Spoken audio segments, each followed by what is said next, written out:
Hi, I'm Erik Linask, here with the TMC Newsroom on the road, coming to you from the Stoneleigh Hotel in Dallas, Texas. And I'm talking with Alastair Westgarth, President and CEO of Tango Networks. Alastair, thanks for joining us. My pleasure. Thanks for having us. A lot of exciting stuff going on around mobility and fixed mobile convergence. What's the latest from Tango Networks?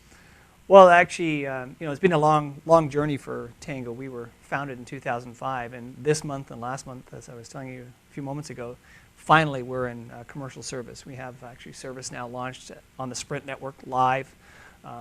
Another operator today actually announced their commercial service, Intellis up in Virginia and West Virginia. So, the idea that was in our founder's head back in 2004, 2005 is now actually seeing the light of day after, a lot of hard work and a lot of, sleepless nights.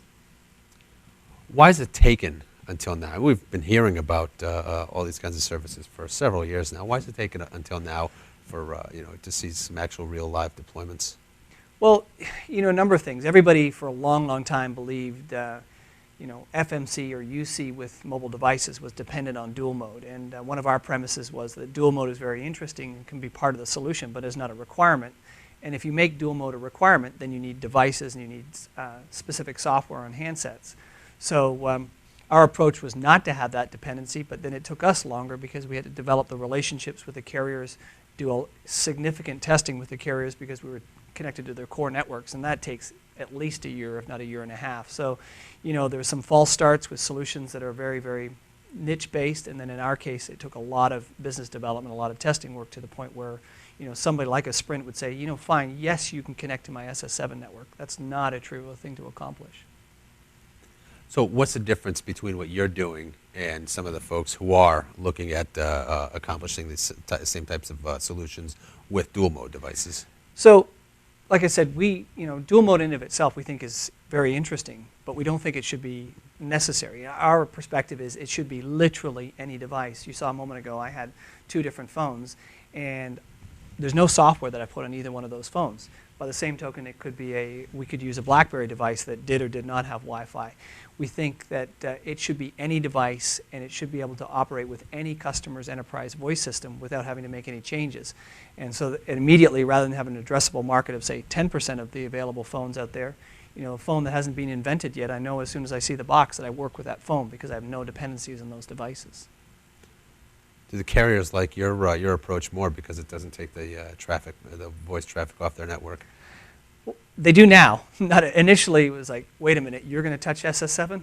No, that's not going to happen. SS7 is, everybody in the telecom world knows, is what hooks all the switches and the HLRs and the signaling points together. And if anything bad happens to that, the whole network will fall apart or be compromised very quickly. So before they would allow us to use that, we had to have an incredible amount of testing and lockdown. Once that was accomplished, yes, they did like it because we're not overtly saying, hey, take minutes off the carrier's network and put it on Wi-Fi.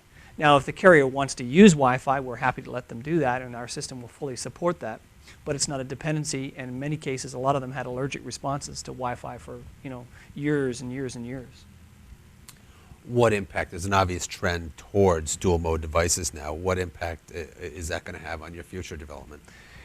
So, the one thing that's key to us is, regardless of what the device is, dual mode or non-dual mode, if it's based on a standard, it will work seamlessly with Tango Network. So if you had a dual mode device that supported either the VCC voice call continuity standard or UMA standard, it would work seamlessly out of the box with Tango Networks. Just the only difference would be if the carrier said, yes, I'm going to allow dual mode operation on that device while they're in the coverage area of that enterprise, then it would just, from our perspective, just look like another enterprise phone. And when you left the coverage of the enterprise access points and went out into the macro network, it would continue to behave as an enterprise phone. So it would literally be able to transition calls from fixed line to Wi-Fi to macro cellular, all completely seamlessly with the same service set. Do you get questions from enterprises asking why, why they can't, or why you haven't taken the approach of letting them take the traffic off the mobile network onto their wireless LANs? Well, yes, we have had that question. One of the key things that we say is, look, technically it works 100%. If you want to see Wi-Fi working with our system, they can come to the office and they can see it. at that point, there's a dialogue that has to occur between the enterprise and the carrier. And if the enterprise is successful at convincing the carrier that Wi-Fi makes sense for them, and they elect to use a Tango approach to it, they can make that happen. We try not to get in the middle of the discussion between yes Wi-Fi and no Wi-Fi. We don't mind, it does not matter to us, but it becomes a bit of a sort of cultural war sometimes between some IT departments and some of the carriers. What impact there are new mobile devices coming out daily, weekly at the very least. What impact does really the dearth of new devices have on your solution? It's interesting. I heard a voice blog or a voice podcast from one of the senior executives at AT&T maybe 6 months ago, and he was talking about that there was something like 80 odd vendors that are currently selling devices in the US to them with 600 different devices. And you know, that's going to make people's lives crazy if you happen to be developing software for those devices, or, you know, in many cases, dual mode Wi-Fi solutions. In our case, the more the merrier, because again, we have zero dependency on the device. If the device will connect to the macro network to make voice phone calls, it works with our system. So we really, actually in our case, we like to have more diversity because it makes our competition's job harder. So, you know, we again tell the carriers, whatever you bring into your marketplace that you want to sell to enterprises will work out of the box. And it makes it a lot simpler not to say, you know, only device A or device B. Do you work with GSM and CDMA carriers right now?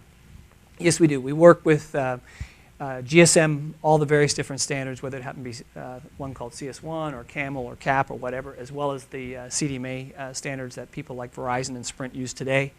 The other nice thing is also the next generation standards coming up, such as IMS and LTE. We can work with those today, and we can work with those in concert at the same time with the GSM and IS-41 legacy standards, to the point where they could have the same system from Tango and have some on, say, GSM and some on IMS LTE. Likewise, they could mix and match on CDMA as well. Excellent. What are your thoughts on the uptake or the adoption going forward of these services?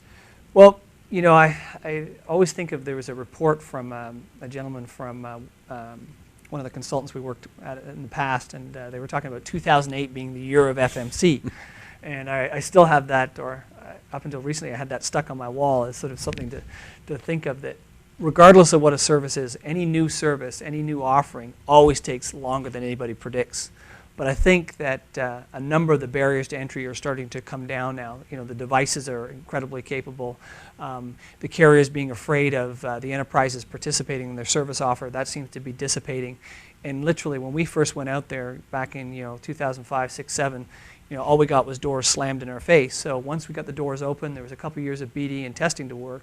And now 2009, 2010 seems to be when the iceberg got thawed. And some of the forecasts we see from our carrier partners,